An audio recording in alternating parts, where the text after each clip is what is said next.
this is quite something to see a tweet from the Canadian Prime Minister saying that he ordered this object to be taken down over Canadian skies. What more can you tell us? Yeah, it also speaks, in fact, to the seriousness of what's happened here and the chain of command. And I will note that in his tweet, the Prime Minister also indicated, of course, this is close coordination with the White House and with President Joe Biden. At issue here, Jim, is really what is going on with these objects and the threat that they pose. Now, remember that they would have been given some kind of intelligence when NORAD had actually spotted this high-altitude object, as they're calling it, to give an indication that possibly there was a threat. I would assume that if it was over northern Canada, that Canadian forces, the Air Force, would have determined that they could shoot it down without a risk to people on the ground. And more than that, the Prime Minister is now saying the Canadian forces will lead the recovery effort, again, to ascertain exactly what this is, does it pose a threat, and who it belongs to. Because remember, in the last objects, you were just talking to Natasha about that second one, still a mystery. Obviously, this a mystery as well. What is it? Why does it continue to enter both U.S. and Canadian airspace? And what can Canadian forces and the U.S. now learn from having shot it down and trying to recover the debris? We don't have any more details yet. We have reached out to the Canadian Defence Ministry to understand what kind of a recovery operation is underway and how complicated that might be. But given the way the close coordination has been happening between the U.S. and Canada, remember, through NORAD, they're all looking at the same intelligence in terms of what is it, does it pose a threat?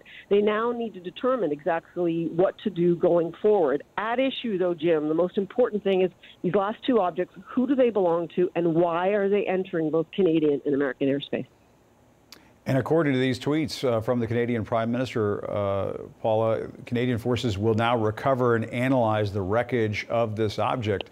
The Prime Minister seems to have some degree of confidence that there's wreckage that is retrievable, recoverable at this point, and possibly available for analysis once it's all picked up. That's interesting as well. It is very interesting, and obviously, as I said, first and foremost, they wanted to make sure that in shooting it down, there was no risk to anyone on the ground. But again, the recovery efforts, what do they entail? Given, I'd imagine, in terms of recovery, what kind of debris field are they looking at? Again, it did not come down, as far as we know, in water. That will make things a little bit easier.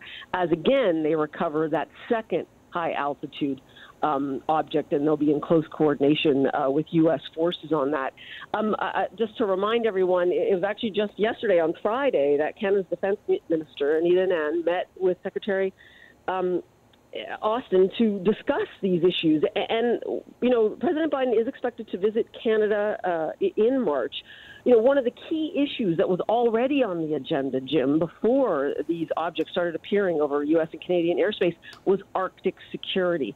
Some of it is certainly menacing from the point of view about what Russia has been going on in the Arctic region, but obviously also China.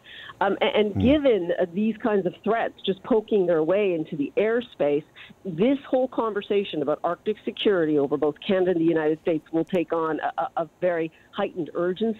And again, they are looking for a completely new security architecture for the Arctic and for the North over both countries, and this will certainly feature.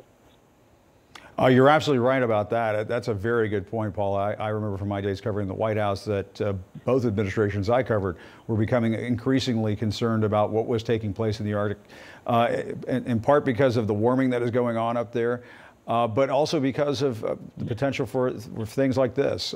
Paula Newton, thank you very much for your time. Please come back to us if you have any new information. We'll take it just as soon as you have it. We appreciate it very much. Joining us now to discuss this further is CNN transportation analyst Mary Schiavo. Mary is a former Inspector General for the Department of Transportation.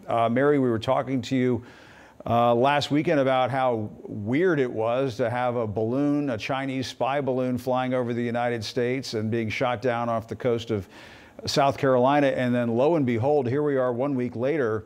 We had the incident that took place in Alaska yesterday, and then we don't even know a whole lot about what is taking place today. The Canadian Prime Minister ordering the takedown of an unidentified object over the Yukon. That is very strange.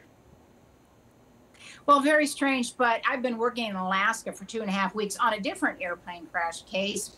The difference in the activity here with military aviation, I'm literally, I can see it, aviation and air base from here. There are AWACS planes, the airborne early surveillance radar planes from the military base circling around Alaska.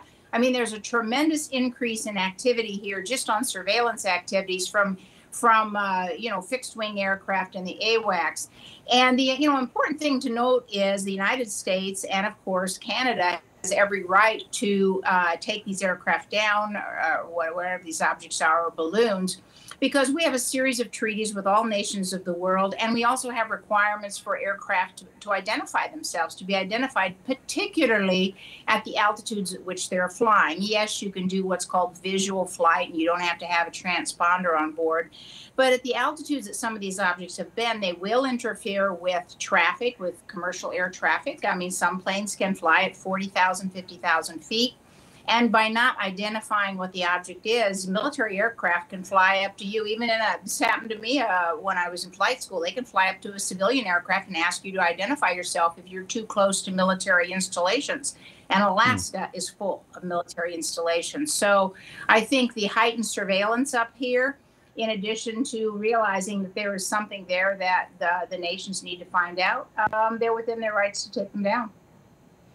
And you're absolutely right about that in terms of the danger to civilian aircraft, because as we were discussing about what took place in Alaska yesterday, that was the concern, that unidentified object was hovering at around 40,000 feet. That puts it at risk for colliding with civilian aircraft.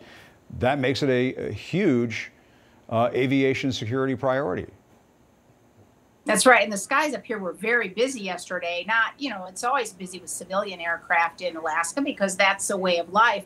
But there was a lot of military presence in the skies yesterday over Anchorage and environs. And, are they just picking up more now that everyone's paying attention? Well, really, no, because over the years, there have been many sightings of various things. But a lot of times the government didn't pay much attention to them. And when I was Inspector General of the DOT, obviously the FAA was under us, and there would be lots of reports, oh, the FAA is hiding, is covering up for unidentified flying objects. No, when we investigated, they always had an earthly origin.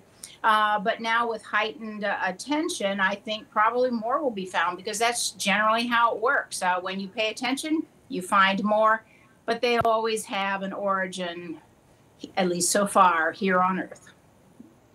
Yes, and let me ask you about what was reported about Alaska, in that the object that was taken down yesterday was described as being about the size of a small car.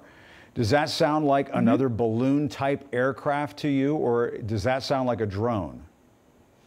Well, there were mixed reports. I think the pilots who went up to take a look at it themselves had mixed reports. Some thought it was a balloon, and some thought that it was a drone. And of course, drones, they look very different nowadays. They don't look like aircraft of years gone by. So I think we'll have to wait on the government to tell that. But without a doubt, the balloon that they got, they now say, was doing communications surveillance, which one would expect a balloon. If you've got a satellite to take pictures, a balloon surveillance would have to be looking for something else. But there's conflicting reports on what it really looked like. But since they have it, they'll know soon. And I imagine they'll be able to tell us the origin of it, the national origin of the object pretty soon.